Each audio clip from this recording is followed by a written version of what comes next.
Salut à tous, aujourd'hui encore un petit retour sur cette petite machine là, Saint-Pierre-du-Champ là. Je suis pas du tout sponsorisé, d'ailleurs le gars ne me connaît pas.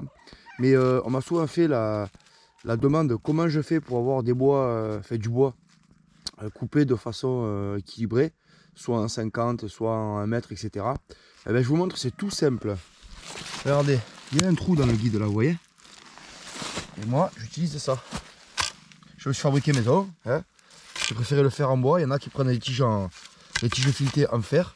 Je trouve que ça saute tort. Et puis je trouve que si jamais ça saute et qu'on met un coup de chaîne, si le collègue est à côté et qui coupe, pendant que le premier marque, eh ben, ça fait des étincelles, il faut raffûter la chaîne. Alors que ça on s'en fout, c'est un tasseau. Ensuite, voilà, un boulon à l'intérieur. Donc un boulon long qui vient jusque là, collé. Et juste à l'installer sur mon guide. Donc cette tronçonneuse là, quand je coupe du bois, me sert à marquer. Voilà, c'est à ça qu'elle me sert, celle-là principalement. J'ai juste à l'installer dans le bon sens, ici. Tac. Je le visse. Ça prend 2 secondes. Et on a une marqueuse. Ça c'est pour quand on fait, comme moi, du bois. Bon, voilà, vous savez que ici je travaille beaucoup dans ma forêt, à la coupe, à l'entretien. Je crée dans le taillis, je crée du bois. Donc là, ouais, on a des coupes uniformes qui sont à 50. Voilà, je couche comme ça, je couche tout. Voilà, j'ai tout poussé dans une rigole. Et ensuite, je viens avec mon guide et je marque pif, pif, pif, pif, pif. Et ensuite, je viens avec soit avec la même où j'ai démonté le guide de longueur et je débite, ou alors avec une deuxième, si on est deux par exemple.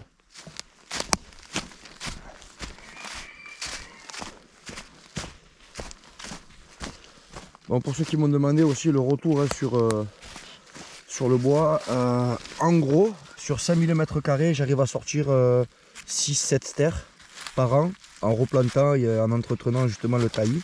Donc là, j'ai 3 hectares à peu près. Ce qui fait que je suis complètement autonome en bois. Mais même plus que ça, c'est que j'en ai de trop. Du coup, en fait, pour ceux qui cherchent à faire leur bois, mieux vaut d'abord en premier éviter des perditions énergétiques de la maison. Donc l'isolation à fond. Voilà, j'attendais d'avoir la 3e ou 4e année pour voir si vraiment c'était viable. Et puis oui, hein, sur 3 hectares, j'ai largement de quoi faire mon bois de chauffage à l'année puisque je consomme entre 5 et 8 stères quoi à peu près. Peut-être allez, une dizaine grand maximum, les hivers il fait très froid. Là par exemple aujourd'hui il fait -6 en extérieur. Donc voilà, tout est froid, hein. D'ailleurs elle est gelée, on voit qu'il y a du gel encore. Je vais vous montrer ça, donc je vais la démarrer, je vais la mettre sur cale et puis on regarde ça. Bon, pour la démarrer, rien de plus simple, c'est toujours pareil, il faut pomper. Elle n'a pas le système automatique de mes autres machines. Par contre, elle a la poignée du pengo là.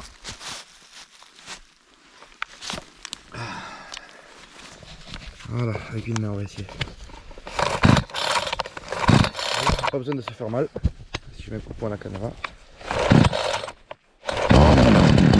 Voilà, elle a pété. On enlève le starter.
Et voilà.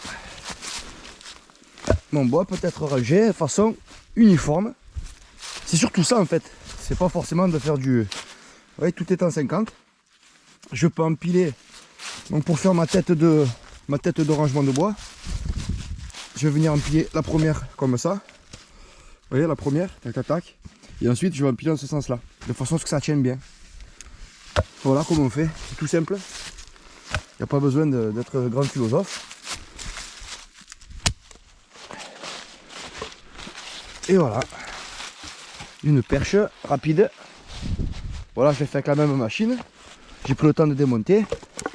Mais en vrai, j'ai 2 voire 3 machines. J'ai une petite élagueuse qui me permet de pouvoir y brancher très vite. Voilà, elle est très légère à une main, puis pas fou. Ensuite, j'ai celle-ci. J'ai celle-ci parce qu'en fait, elle a double action, celle-là. Si on est 2, eh ben, le premier il marque et quand il a fini de marquer, il démonte le guide de longueur et puis il commence à débiter. Et puis si je suis tout seul, juste je marque et j'utilise la deuxième pour débiter, hein. Voilà, tout simplement. Donc c'est une petite machine à 80 balles qui m'a servi pendant les réparations de l'autre, quoi, parce que j'ai une autre de ce gabarit-là. Et je vais vous la présenter d'ailleurs. On va faire un petit comparatif entre cette machine-là en low cost, sans prétention, voilà, 60 cm3. Je la présente plus parce que je vous l'ai déjà présenté dans une autre vidéo qui sans doute est déjà sortie, ou alors elle va arriver très vite. Et avec une autre machine que j'utilise, c'est celle-ci que je mets dans ma voiture si je dois aller faire des pannes d'un copain, des branches cassées, etc. dans le paysan, dans un champ ou quoi. Ou moi pour faire quelque chose de, on va dire à partir de 25-30 de diamètre, c'est ce que je vais prendre.